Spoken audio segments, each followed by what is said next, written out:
Well, welcome. It's NWAC Championship baseball time again. We're on the eve of the NWAC Championship tournament here in Longview, Washington.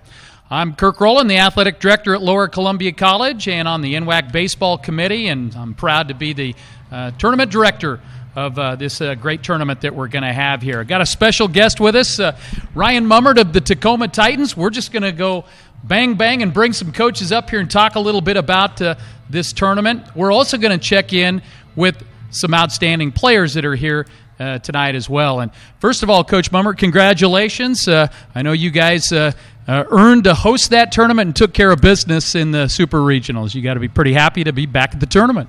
No, we are. We missed it last year, and I think this is our fourth year now out of the last five that we've been here, and we're happy to be back. So.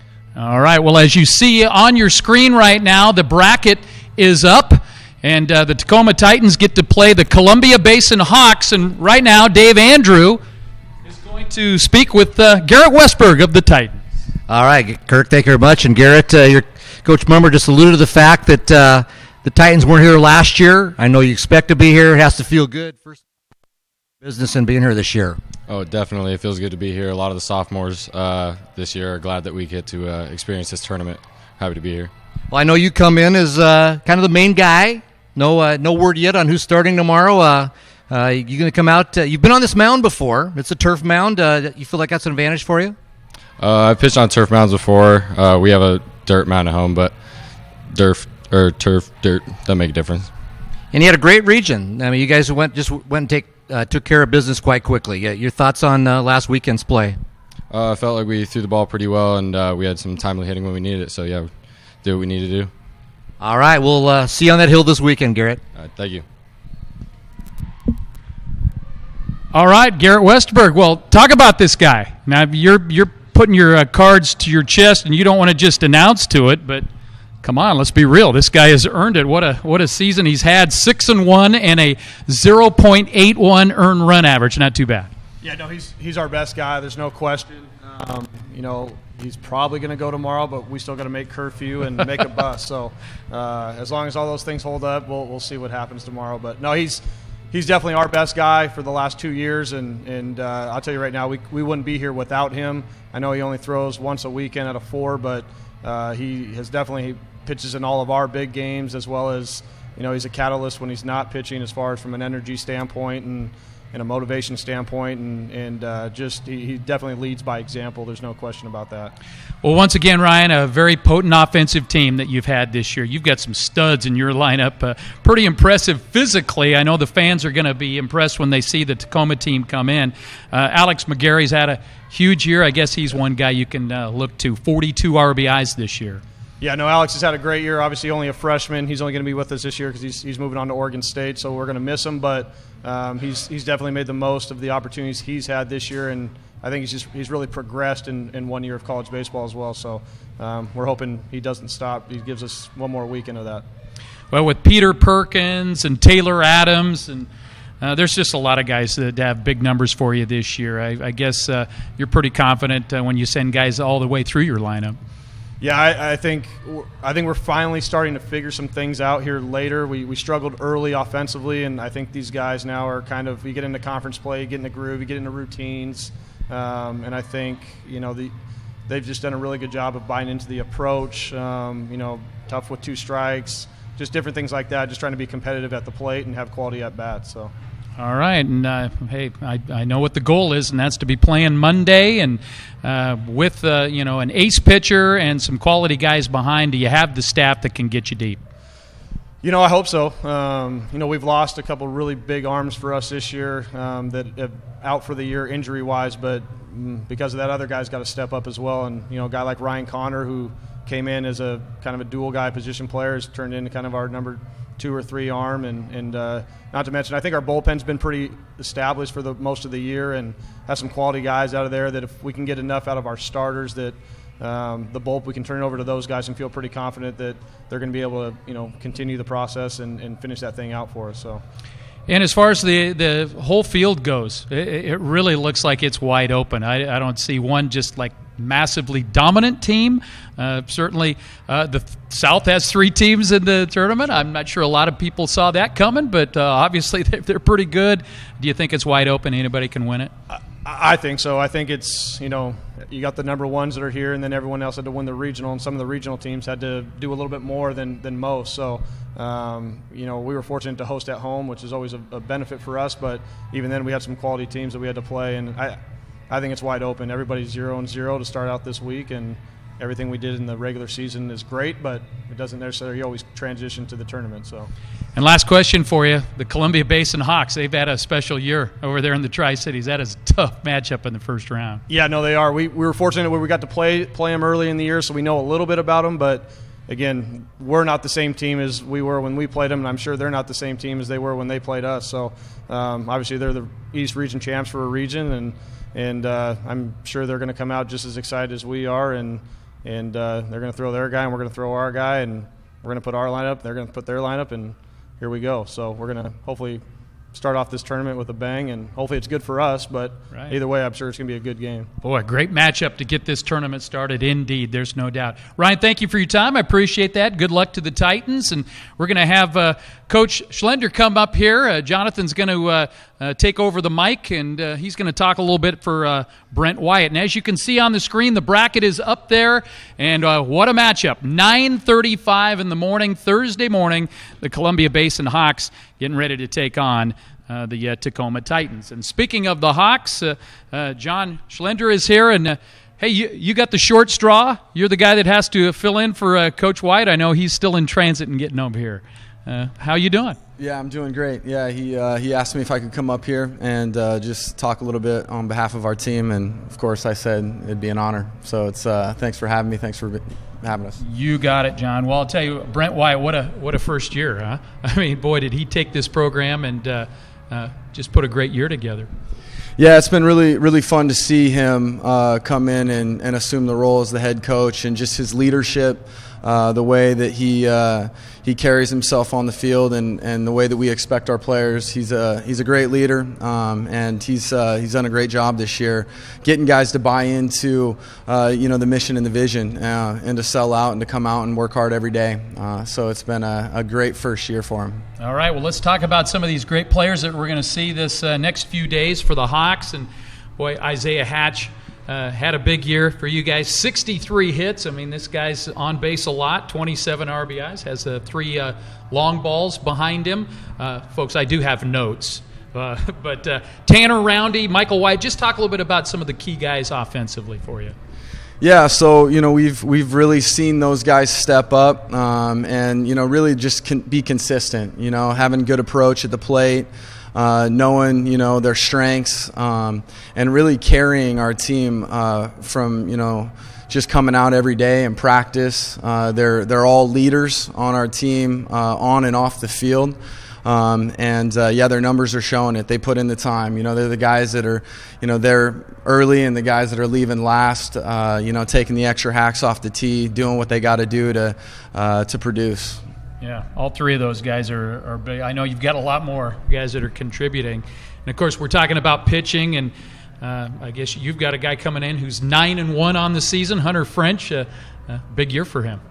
Yeah, we've really been impressed with him. I mean, especially as a freshman coming in, and just really being a bulldog, coming in and giving us a chance every time he comes on the mound, getting late into the game, commanding the zone, throwing strikes.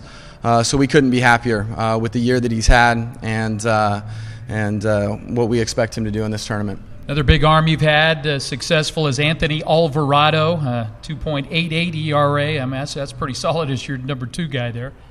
Yeah, he's really deceptive. I mean, he's a guy that he's not going to overpower anyone, but he'll control the zone, spot up, and a lot of ground balls, a lot of fly balls, and lets our defense work. So we always have a lot of confidence when we put him on the mound. All right, has Coach Wyatt named a starter yet? We haven't decided. We're going to flip a coin at midnight tonight, and you guys, I guess we'll find out tomorrow morning at 9:35. All right, very good. Well, Story Field, great memories for you For sure, 2006. So I guess that's something that you can share with these guys and kind of let them know, hey, what it takes to get it done.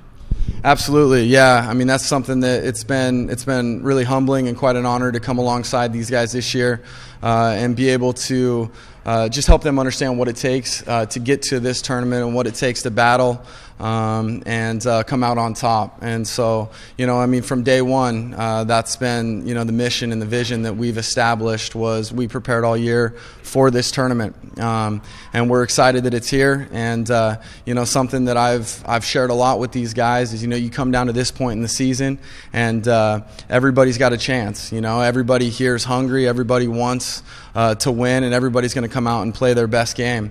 And so it's just leaving it all out on the field. And, at the end of the day, if you give it everything you got, you're going to get a slap on the butt, and it's going to be a good day. Outstanding. Well, John, thank you so much. Appreciate you representing the Hawks here. Good luck to you. And I guess I need to ask you about Tacoma. Like Coach Mumbern said, you've seen them.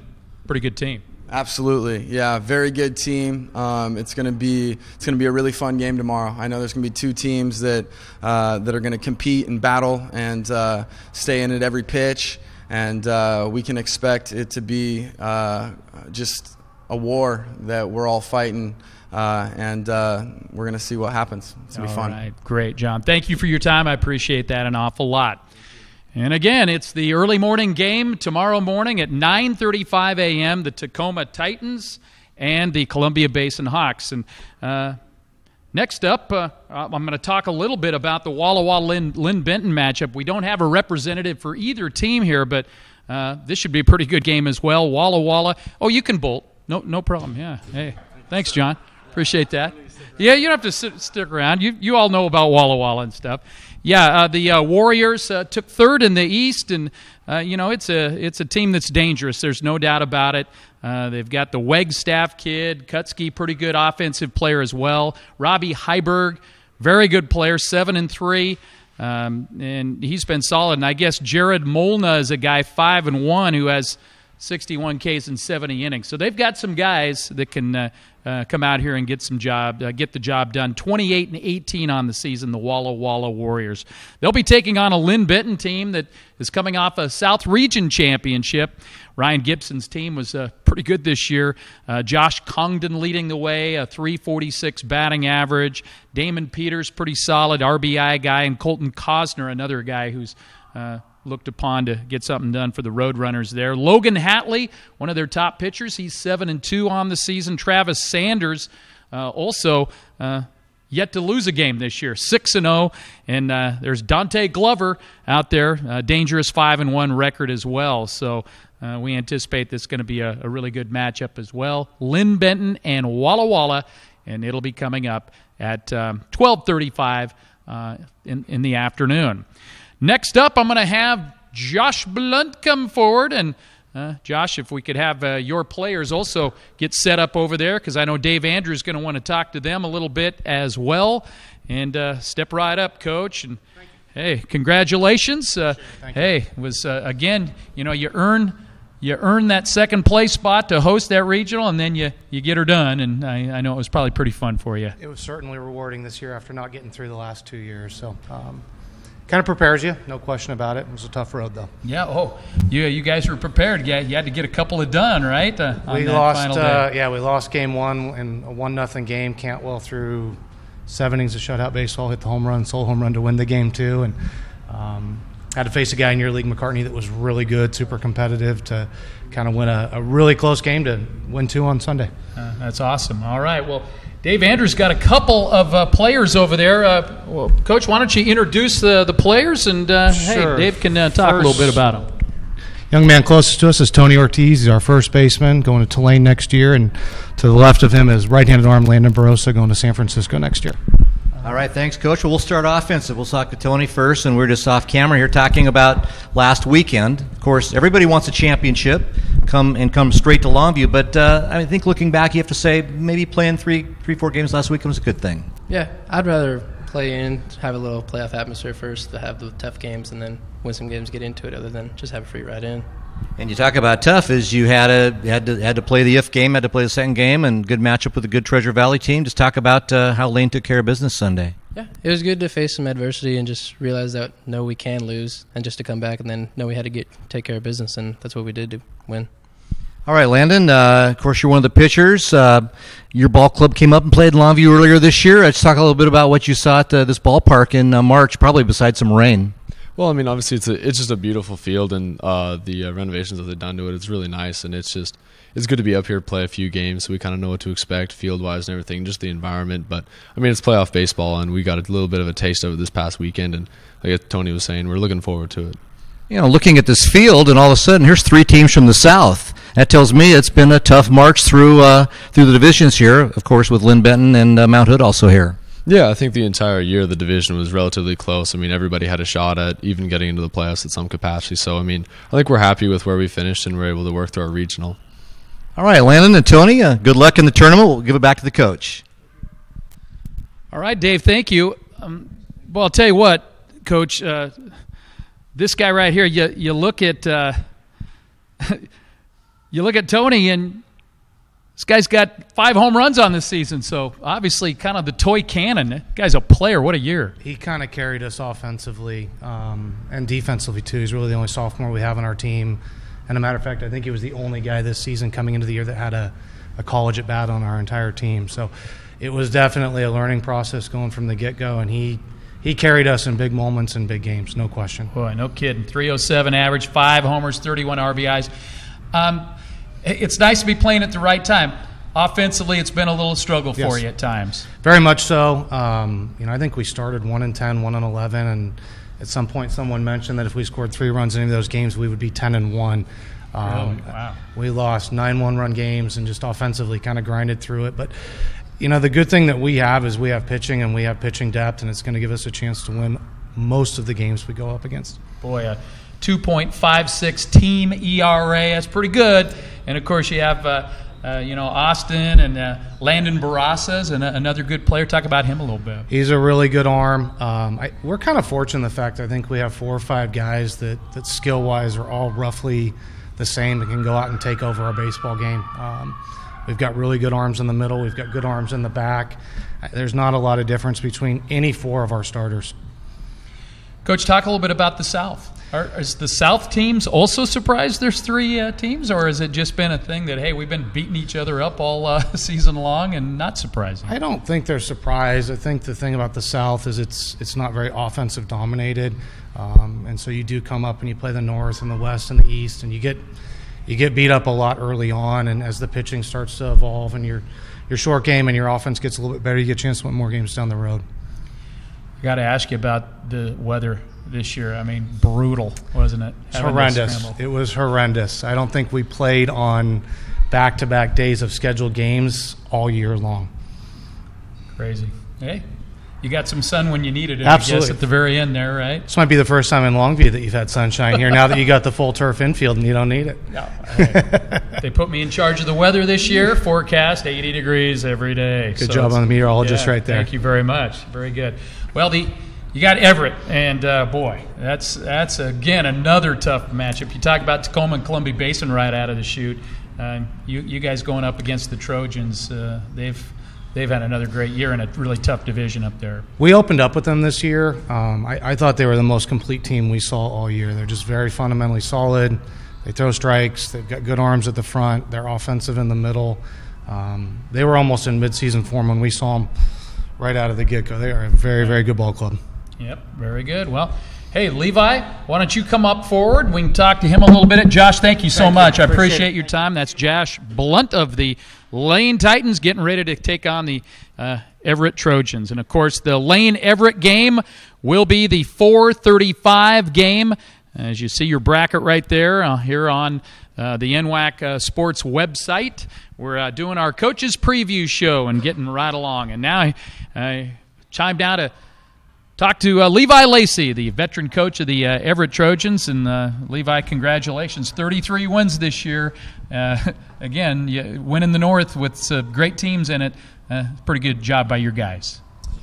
Yeah, the North is always an interesting outcome at the end. So the boys played well, though, and another tough year. We took care of business on on a couple of big days this weekend, and that helped us a lot. We faltered a little bit there towards the end and gave up a tough series against Bellevue, but fortunately we took care of business early to give us a lead and handled it the last weekend, and so we were lucky to get that one-game advantage and get the title and get a week off. All right, well, let's talk a little bit about, well, first of all, let's go talk to some of your players right now. If you'd introduce the players right here, Dave Andrew can talk to them.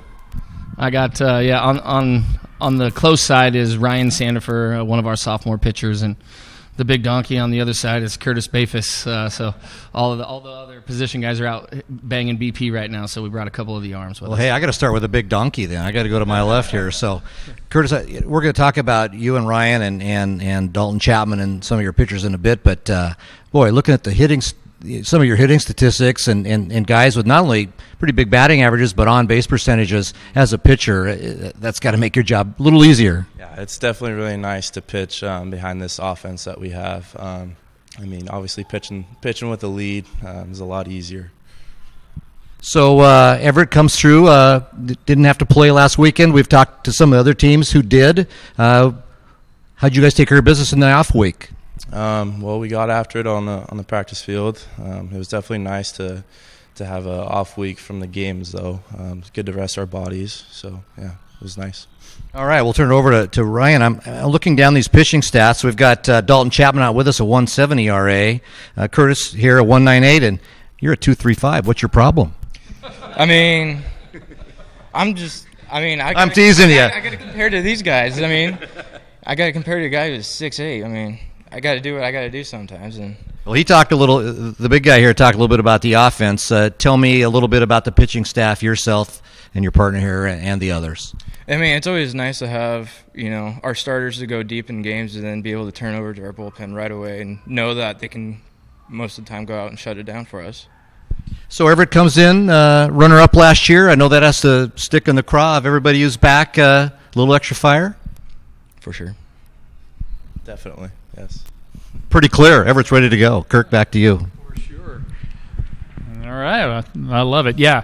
Boy, Levi, it just really seems like this is a year where, some years you have a powerhouse offensive club and a staff. It really looks like the balance is great with your team this year. Yeah, we are balanced. We don't have an overwhelming standout at one position in the order. We're just consistent, I think, is one of our bigger strengths. If you look at the power numbers, we're not at the top in the power numbers, but the average is good, and we just put tough at bats together, and so the offense has just really been good for us to put pressure on pitching staffs. They just fight in their at bats, and they have long ABs. So. And then, obviously with the four starters doing what they've been doing on the mound is obviously give our offense a chance to get going through games. And once they do, they're pretty good. All right. So have you named a starter yet? Yeah. The Curtis Bafis is starting game one. So big fella. Yeah, not hiding anything. He's going game one. We're going to roll after that and see where we're at after game one with the other three. Mm-hmm. The two sophomores with Sandifer and Chapman behind him, and then the freshman Spaulding, who's put up pretty good numbers in our 4 spot. So we're going to go with Curtis out of the gate game one, and we'll see where we go after that. 79 strikeouts and 72 innings. That's pretty good right there. And that's what you're hoping. You can stuff it. But you've been in this tournament enough. You've been to this tournament with teams that are dominating and are the favorite, and you've been with scrappy teams that weren't expected to go deep. And so I know you look at Lane and you go, they're playing well, man. They got the momentum. No, they're tough. There's no question about it. When we saw them earlier in the year, it was no doubt to my mind that they would be here. Like Coach Blunt said, their staff is deep. We saw those arms at the beginning of the year in that first weekend, and we walked away, got a couple, but it was a scratch and claw, and we looked and said, okay, they're going to be there at the end because their depth on the mound is as good as I've seen of any club that we've played this year, and I feel like we played a pretty good schedule. They've got some really good arms, so we're gonna have to show up. All right, it's the third game of day number 1 of the NWAC Championship Tournament. It'll be a 4:35 start time here in Longview at Storyfield. Levi, thank you so much for your time, and congratulations. Thank you. Appreciate it. Betcha. All right, and now we've got just one more team, Mount Hood, not represented here tonight. They've had to deal in transit and other things. It's tough sometimes for these guys to come to get here in time. So we're going to have Eddie Smith, the head coach of the Lower Columbia Red Devils, and he's got one of his top players too.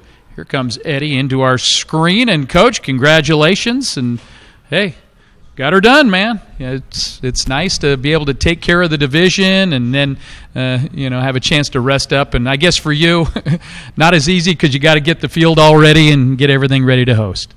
Yeah, it's been an exciting year for us. Certainly in the position we've worked for all year right now, and excited to go forward with that this weekend. All right. Did you like the week off? Or I know you kind of balance that sometime, or would you rather still be out there playing? The way our guys went out about their business this week, I did like the week off. It gave us a chance to maybe recover and get some more energy here down the stretch in our bodies. And when we did practice, our guys got after it really well. So that was good to see. Well, one good thing to see this year was the incredible season of Jared Aiken, your pitcher who's coming in with a 6-0 record, a 1.30 ERA. In fact, I believe Dave Andrews got Jared with him. You are correct, sir. And Jared, we were talking a little bit off camera. Last year, a red shirt. This year, a red shirt freshman. And I know a lot of your time last year as a red shirt was spent in the press box, charting pitches, maybe keeping scoreboard. Boy, it's got to feel good to be on the field this year and having success. It feels great. I mean, last year I was able to learn a lot just by watching, seeing the pace of play, and I think that's one thing that's really helped me out a lot this year. The Red Devil, we talk pitching, and of course Taylor Davis had a good season, and Parsons and others, but boy, the offense has been solid this year. Just talk a little bit about some of the guys offensively that have done it for the Devils. All our guys will go out there and grind out at bats. We have people like JT goes out there, he gets hit by tons of pitches, finds ways on base, and just leads our team, finds ways to win games. All right, we talked about you being a red shirt. I think one thing, and I can't compare to others because I haven't looked that far in the rosters, but the Red Devils have a number of third-year guys, red shirt sophomores. Just, Barkas, Conklin, Brink was here for a while till the injury, others. Just talk a little bit about the just a sense of leadership those guys bring. Those guys are great. They know what it takes to win. They've been here. They saw the team win it in 2015. They're able to manage us and help us really when we need to know what to do. All right, Jared, hey, nice season for you, and see you take it out here on Storyfield this weekend. Kirk, back to you and Coach Smith.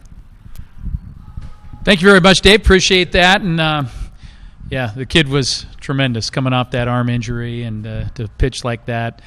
Taylor Davis, is he your guy? Is he getting the start? Yeah, Taylor will start for us in the opening game tomorrow, and he's had a great year for us as well. Really attacks the zone and is a competitor out there. Amazing thing about Taylor is he was our everyday third baseman last year and probably would have pitched a little bit more had we not needed him so much at third base. Right. And so for him to do what he's done this year has been remarkable.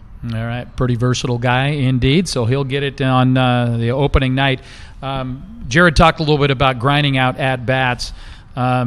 JT Strickler, the West MVP, he did have a big year. 4 home runs, 385 batting average. That's not a typo.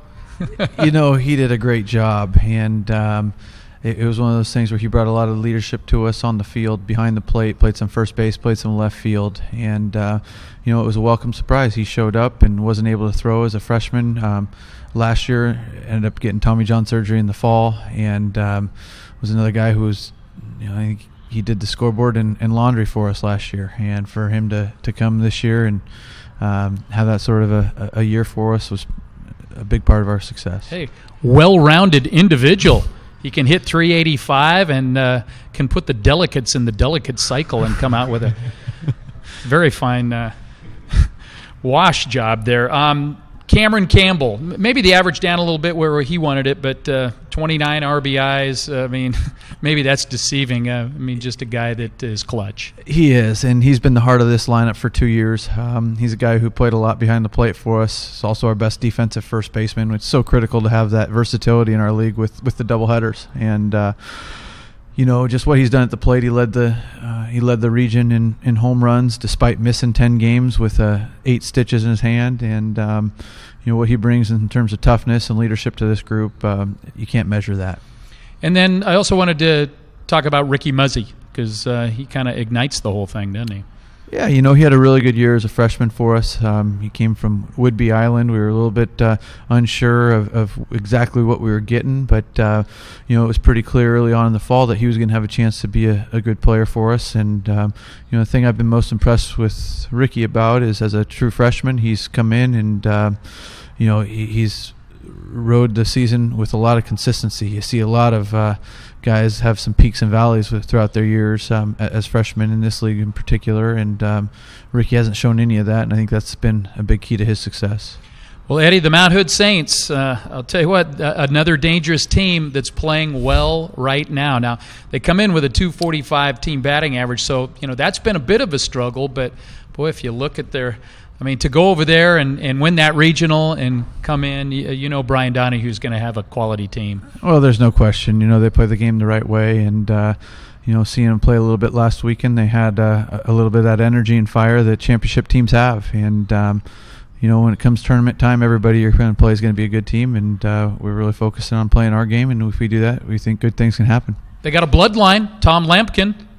Yes, former big leaguer. Yeah, Tom Lampkin, .288 average, 22 RBIs for the Saints this year, and Jace McKinney is really their top player. Jace with a .380 batting average, and he's got 63 hits, so that's big time numbers there.